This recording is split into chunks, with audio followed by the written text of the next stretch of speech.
Jeudi 9 juillet 2026, Madame, Monsieur, bienvenue au 19h30 de Congo 26 Télévision. Voici les principaux axes de cette édition du journal. Après Bujumbura, la coalition article 64 face à la presse, l'opposition au régime de Kinshasa tient au dialogue mais pose des préalables pour des pourparlers qu'elle qualifie de sincères. Dans le domaine de la coopération RDC-Angola, la Banque centrale du Congo et sa correspondante angolaise scellent un partenariat stratégique. Les deux institutions monétaires la main dans la main pour un mariage fructueux. Et puis la xénophobie, c'est déjà dans l'ADN des Sud-Africains que des victimes dans l'indifférence totale de l'humanité dite puissante et surtout des autorités du pays de Mandela. Voilà tout pour le sommaire, place au développement. La République démocratique du Congo est une nouvelle page de son histoire diplomatique en assumant pour le mois de juillet 2026 la présidence tournante du Conseil de sécurité des Nations Unies, une responsabilité qui marque le retour du pays à la tête de cette prestigieuse instance plus de 3 décennies après son dernier mandat et qui lui offre l'occasion de porter sa voix sur les enjeux mondiaux de paix, de sécurité et de coopération internationale. Suivez. C'est donc une première pour la République démocratique du Congo qui a attendu plus de 3 décennies avant de retrouver ses prestigieux organes des Nations Unies, non seulement en qualité de membre non permanent, mais aussi comme président durant le mois de juillet. Pour son exercice, la RDC a opté pour la devise « plus de paix, plus de justice, plus de développement, plus de multilatéralisme ». L'ambassadeur Zenom au Congo est revenu en détail sur le programme de la RDC. Permettez-moi donc à présent de présenter le programme de travail pour le mois de juillet que le Conseil a adopté ce matin. Alors, je vais vous le présenter semaine par semaine. Alors, la semaine du 6 au 10 juillet, le 7 juillet, le Conseil recevra un exposé de la Cour pénale internationale sur la situation au Soudan.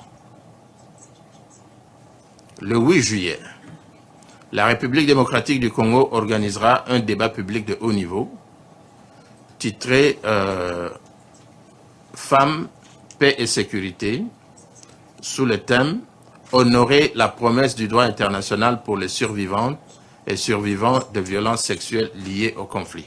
Pour ce grand retour au Conseil de sécurité marqué par la présidence du dit organe, la République démocratique du Congo est déterminée à aborder son exercice avec humilité et ferme volonté de faciliter les délibérations substantielles et des résultats concrets contribuant au maintien de la paix et de la sécurité internationale, conformément à la Charte des Nations Unies. Dans le cadre de la présidence tournante par la RDC, le chef de l'État Félix-Antoine Tshisekedi Tshilombo va diriger débats publics de haut niveau sur la gouvernance des ressources naturelles comme levier de paix et de prospérité. Dans son programme de travail dans le cadre de la présidence tournante du Conseil de sécurité des Nations Unies, qui s'étend sur 4 semaines, la République démocratique du Congo envisage l'organisation de plusieurs débats et forums sur des thématiques clés concernant notamment la femme, les questions du droit international, des violences sexuelles liées au conflit et sur la nécessité de la paix dans des zones à conflit. Du 8 au 21 juillet, la RDC va donc signer son grand retour à la tête du Conseil de sécurité de l'ONU en y apportant sa contribution en faveur du multilatéralisme, d'un monde plus paisible, plus équilibré et d'une meilleure gestion des ressources naturelles. C'est donc un mois intense que la RDC se prépare à entamer pour marquer pendant un mois son exercice du Conseil de sécurité des Nations Unies. La coalition 64 a été face à la presse ce jeudi 9 juillet au Centre d'études pour l'action sociale à la Gombe, une rencontre voulue par les leaders de l'opposition en vue d'éclairer la lanterne de l'opinion publique sur leur déplacement à Bujumbura à la rencontre du président burundais Evariste Ndayishimiye. Tony Dolamesso et Edouard Kitoga étaient sur place. D'entrée de jeu, la coalition article 64, par la voix de Jean-Marc Kabunda a remercié le président Ndayishimiye de la démarche entreprise et réaffirmé par le fait son engagement en faveur de la défense de la Constitution, de l'intégrité territoriale, de la paix et la démocratie en République démocratique du Congo. Face à ce qu'elle appelle manipulation et contre-vérité diffusées sur différentes plateformes autour de leur déplacement de Bujumbura, l'opposant a tenu à apporter les précisions suivantes. La C64 n'a jamais sollicité cette audience. L'initiative est venue exclusivement du président en exercice de l'Union africaine qui, à la suite de ces échanges avec M. Félix Tshisekedi, a souhaité entendre directement la position de la C64 sur les causes profondes de la crise congolaise et les conditions d'une paix durable. 2. Au cours des échanges, le président Évariste Ndayishimiye a indiqué avoir encouragé les autorités congolaises à privilégier les dialogues politiques et la cohésion nationale afin de renforcer la capacité du pays à faire face aux menaces pesant sur sa souveraineté. Il a également souhaité recueillir la position de la C64 sur les perspectives d'un dialogue politique. Au cours de ces face-à-face avec la presse, ce membre du présidium de la C64 a indiqué qu'on ne sauvera jamais la RDC en traitant uniquement les conséquences de la crise, tout en refusant d'en affronter les causes profondes. Selon les porte-paroles de cette plateforme désignée pour la circonstance, la guerre n'est pas la cause de la crise congolaise, mais plutôt les conséquences d'une gestion tragique. Le processus de Nairobi, de Luanda, de Doha et de Washington ont principalement abordé les dimensions militaires et diplomatiques sans traiter simultanément les causes politiques et institutionnelles de la crise. À cette situation s'est ajouté le projet de changement de constitution engagé par M. Félix Tshisekedi alors que le pays est en guerre et qu'une partie du territoire est occupée.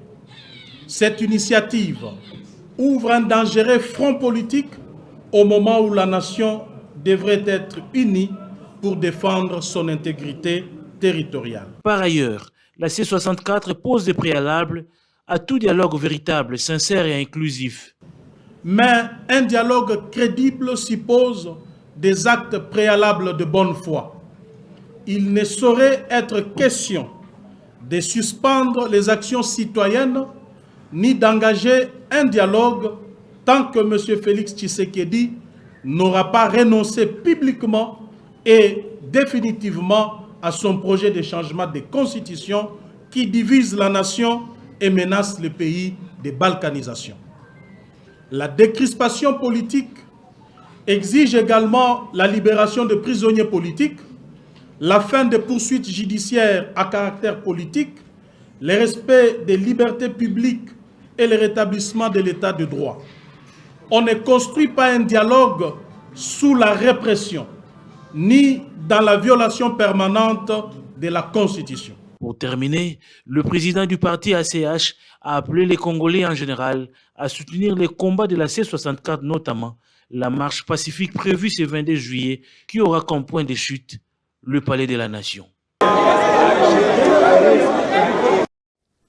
La République démocratique du Congo et l'Angola renforcent leur partenariat stratégique sur le plan financier.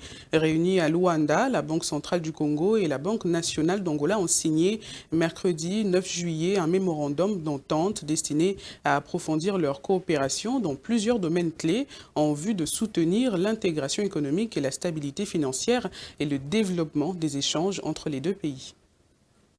Sous la plume des gouverneurs André Ouamesso Kwaloloki, Emmanuel Antonio Thiago Diaz, l'accord traduit la volonté des autorités monétaires de Kinshasa et de Luanda d'inscrire leur collaboration dans un cadre permanent au moment où les relations entre les deux États connaissent un approfondissement sur le plan politique, économique et sécuritaire. Bien qu'il revête une dimension essentiellement technique, le mémorandum s'inscrit dans une dynamique plus large de rapprochement entre la RDC et l'Angola. Les deux pays partagent plus de 2500 km de frontières, entretiennent des échanges économiques croissants et sont confrontés à des défis communs liés à la stabilité financière, au développement du commerce régional et à la sécurisation des flux financiers. Donc il fallait donc que nous prenions la mesure de ces développements économiques, de ce grand changement, de ces grandes mutations pour anticiper.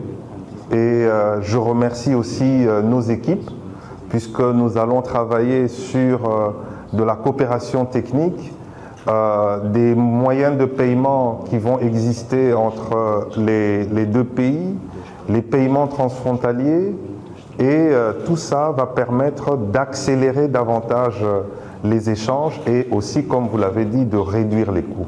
Le nouvel accord établit un cadre de coopération couvrant des domaines stratégiques tels que les systèmes de paiement, les politiques monétaires et l'échange, la supervision bancaire, la gestion des réserves internationales, la réglementation prudentielle, la lutte contre le blanchiment des capitaux et le financement du terrorisme, ainsi que l'inclusion financière et le renforcement des capacités institutionnelles. Au-delà des aspects techniques, les deux banques centrales affichent une ambition commune, renforcer la coordination entre les institutions afin d'accompagner les orientations des pouvoirs publics en faveur d'une intégration économique plus poussée, la fluidification des paiements transfrontaliers, la coopération en matière de supervision bancaire et le partage d'informations constituent autant d'outils destinés à soutenir les échanges entre les deux économies.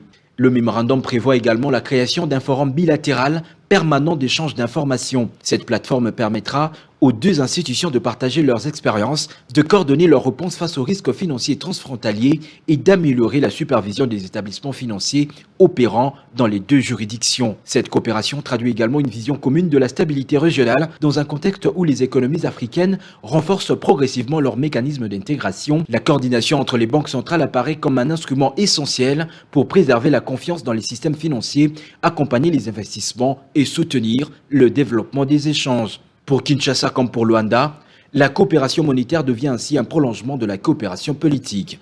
Elle témoigne d'une volonté de consolider les relations bilatérales déjà étroites par des mécanismes institutionnels durables capables d'accompagner les ambitions économiques des deux pays. En signant ce mémorandum d'attente, la Banque centrale du Congo et la Banque nationale d'Angola envoient un signal de confiance et de stabilité. Elles confirment leur engagement à travailler de concert afin de faire de la coopération monétaire un levier au service du développement, de l'intégration régionale et du renforcement des liens entre la République démocratique du Congo et la République d'Angola.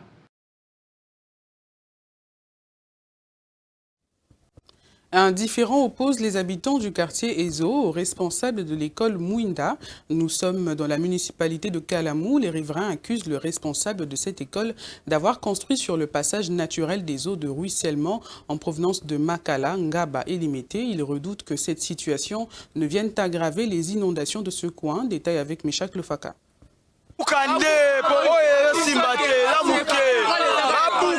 Ces habitants du quartier Yolo Ezo réclament une solution urgente afin de rétablir le passage normal des eaux qui coulent et traversent plusieurs communes de Kinshasa, notamment Makala, Ngaba, Limete et Kalamou.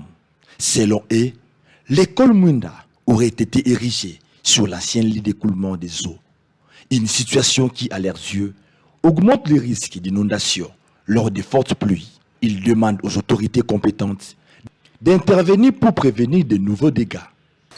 Terrasse oyo depuis tokoli na Yolo Ezo direction ya mai nyonso oyo utaka na Makala biso moko na Kapinzi Yolo mobimba Yolo Sidi awa mai yo tango utaka soko za mupayo yebango te sombule betaki ya munene mai ekita ondima te pression ya mai utaka komi na Makala na Yolo Kapinzi mobimba ekitaka na terrasse ya munene bomona oyo ekendaka tout droit nde l'état salango tina ma ya Kalamu eza na sima ya agricole bato bayebi mumbele na zamba ya agricole na sima na Kalamu ma ya munene sikoyo problème ezake école ya Mouinda oyo bomona oyo baumba kanga terrasse oyo président bakimboke koma loka Allemagne d'Afrique oyo eza il faut basalango mutu moko akoza likola mibeko te. De leur côté, les responsables de l'école Mouinda s'incline devant les faits, tout en remettant le pendule à l'air. Bato ba osenga ba bukiko na biso wala ba yebi histoire terrasse ngote. Pana tellement ina ngamba na mona binonde bato ba la kisabino na monga la kilota na boye a histoire te bato ba ye ko ya monga ki terrasse côté na porte école angati teleka na sa immeuble. Terrasse ndenge côté monde na la kisabino na terrasse ndenge côté e mupanje immeuble za la boye. Terrasse yango ye e ke côté bakombo kuna ti eke mpande ti eke cité kuna na mayo wana eza kuna bandako to eza mpande wana batere ba toilette na bango eza na eboka mai na terrasse oyo eza likolo école eza likolo ya école te donc bato baokutanga mikanda na enveloppe ki enveloppe eza kokanga maalo baka n'importe quoi éviter ka école oyo nde amonika terrasse ekoti boye nde deki na se so terrasse ekota na se école engebi na agricole. À ce stade, chaque parti défend sa position. Il appartient désormais aux autorités compétentes de procéder aux vérifications nécessaires afin de prendre des mesures conformes à la loi. En Afrique du Sud, la violence contre les étrangers se poursuit au vu et au su de l'humanité, particulièrement des autorités de ce pays. Aucun remède jusqu'à présent, alors que les victimes se comptent quotidiennement. Il ne fait plus beau vivre au pays de Mandela. Patrick Leconi.